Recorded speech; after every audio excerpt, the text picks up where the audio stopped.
আমি আপনাদের বলি, এবার আমাদের অঙ্গীকার, যেহেতু আজকে আমার নমিনেশন দেওয়ার পরে বেরিয়েছি, একটু দেরি হয়ে গেছে, আর আসতে এক একটা মিটিংয়ে যেতে অনেকক্ষণ টাইম লাগছে।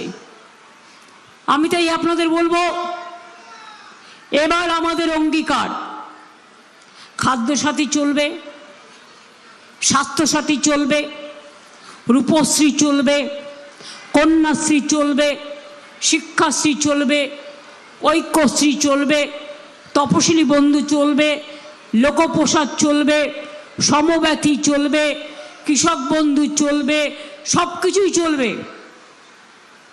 105টা স্কিম আছে। এবারে বলি, কি বলি,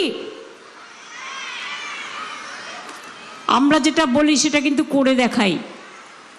আর বিজেপি যেটা বলে মানুষের ভোট কাটে আর মিথ্যে কথা বলে, করে ভাওতা আর ভোট কাটারি ছাউতা, নতুন ভাষা।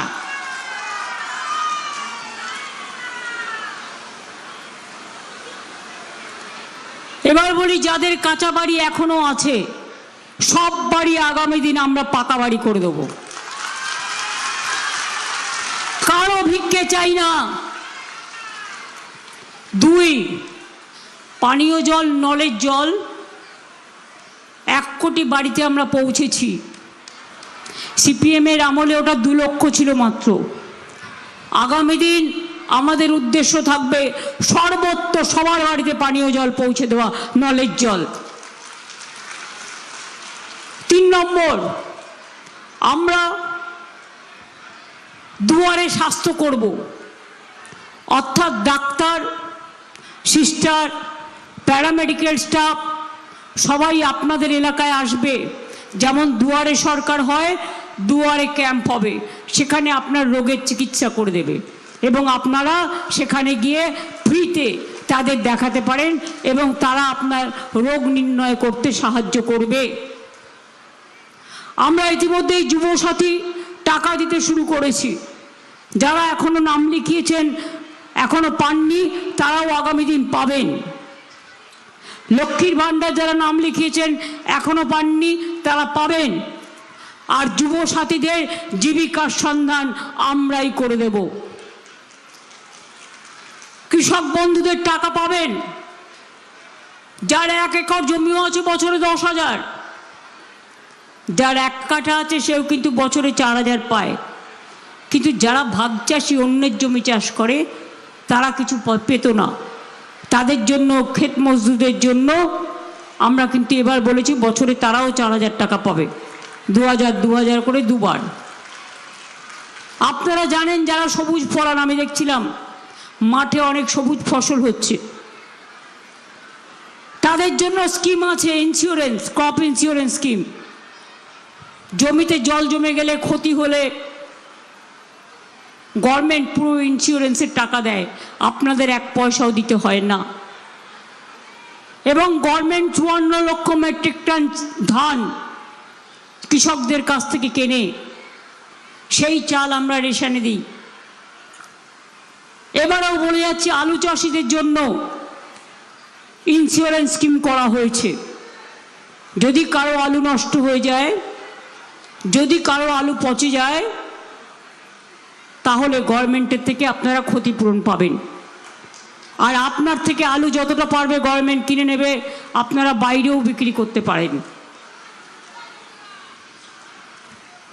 এছাড়াও মনে রাখবেন, বলাগড়, গুপ্তিপাড়া, একদিকে পান্ডুয়া, সব কটাই খুব গুরুত্বপূর্ণ হুগলির জায়গা। হুগলি খুব প্রসিদ্ধ স্থান। এই মাটিকে প্রণাম জানিয়ে বলবো, কি মা ভাই বোনেরা, যার নিরামিষ খাওয়ার দরকার খান, আমার কোনো আপত্তি নেই। যার ধোসা খাওয়ার দরকার খান, আমিও খাই, ভালোবাসি। যার দোকলা খাওয়ার দরকার খান, আমিও খাই।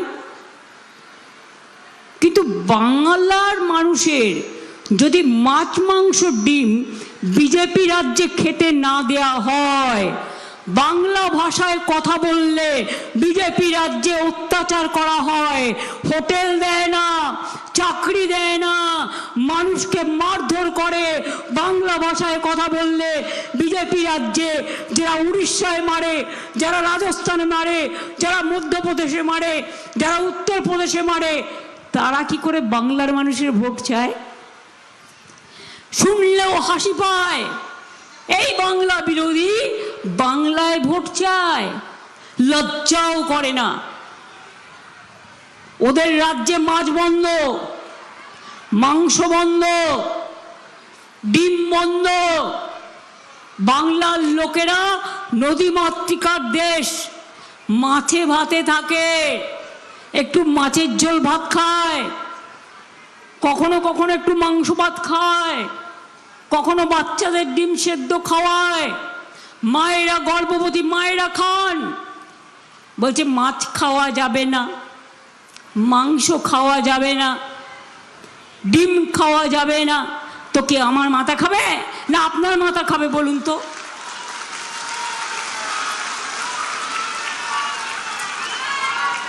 বিজেপিকে ভোট দেওয়ার মানে ডিম খাওয়া বন্ধ, মাছ খাওয়া বন্ধ, মাংস খাওয়া বন্ধ, বাংলা ভাষায় কথা বলা বন্ধ। কারণ ওরা হচ্ছে অন্ধ। অন্ধ মানুষদের আমি সম্মান করি, মানে ওদের ব্রেনটা অন্ধ, বিষে ভরা। আপনি আম গাছ জন্মাবেন, আমড়া গাছ জন্মাবেন, পেয়ারা গাছ জন্মাবেন, না বাবলা কাটার গাছ জন্মাবেন? বিজেপির জন্য দরকার বাবলা কাটার গাছ আর বিচুটি পাতার গাছ। একটা ভোক্কাটারি দল, একটা দুরাচারী দল, একটা অত্যাচারী দল, একটা স্বৈরাচারী দল, একটা মহিলা বিরোধী দল, একটা ছাত্র যৌবন বিরোধী দল, একটা ভোক্কাটারির দল, এসআইআর এর নামে সর্বনাশী দল, মানুষের জীবন কেড়ে নেওয়া দল, আর দেশটাকে বিক্রি করে দেওয়ার দল। বাংলাকে করেছে টার্গেট। অনেক চক্রান্ত, খোঁজ আমরা রাখি। আবার বলি, যতই করো চক্রান্ত, ওরে অপদার্থ, হবে তুমি ব্যর্থ। আর আমোদি প্রমোদি বাবুদের বলি, লিখে নিয়ে এসে টেলিপ্রম্পটার, মানে একটা গ্লাস থাকে কাচের সামনে, আপনি দেখতে পাবেন না, পড়ে বলছেন আমার সোনার বাংলা করব। সোনার বাংলা করবে তো সোনার বাংলার লোকেদের মারছো কেন? অত্যাচার করছো কেন? মাছ মাংস ডিম বন্ধ করেছো কেন? মহিলাদের নাম কেটেছো কেন? তপশিলীদের নাম কেটেছো কেন? সংখ্যালঘুদের নাম কেটেছো কেন? আদিবাসীদের নাম কেটেছো কেন? হিন্দুদের নাম কেটেছো কেন? মুসলমানদের নাম কেটেছো কেন? শিখদের নাম কেটেছো কেন? গুজরাটিদের নাম কেটেছো কেন? খ্রিস্টানদের নাম কেটেছো কেন? আমি জানতে চাই। রাস্তা থেকে কোর্টে লড়াই করেছিলাম বলে 32 লক্ষ লোকের নাম উঠেছে। আগামী দিন আবার লড়াই হবে, দরকার হলে প্রত্যেকের নাম তোলার ব্যবস্থা করতে হবে, আইনত সাংবিধানিক অধিকার। ওদের পরিকল্পনা যেন চৈত্র সেল, মানুষকে নিয়ে চৈত্র সেল করছে। মানে সেলে কনসেশন হয়, একটু কনসেশন পেয়ে মানুষ জিনিস কিনতে যায়, এটা আমাদের পরম্পরা। যেন দেশটাকে চৈত্র সেল করছে বিজেপি, ভ্যানিশ ওয়াশিং কমিশন আর তার কিছু দলাল। মানুষ যদি ভোট দিতে না পারে তো ট্রাইব্যুনালের দরকারটা কি শুনি? কেন ট্রাইব্যুনাল তৈরি করেছিলেন? যে মানুষকে অ্যাপিল করবার জন্য। তারপরে বলছেন ফ্রোজেন করে দিলাম। এটা কি? আবার আমরা চ্যালেঞ্জ করব, আমরা জানতে চাইব, জানবার অধিকার আছে, মানুষের নাম তোলার অধিকার আছে, ভোটাধিকার আছে। বাংলায় কথা বললেই অনুপ্রবেশকারী।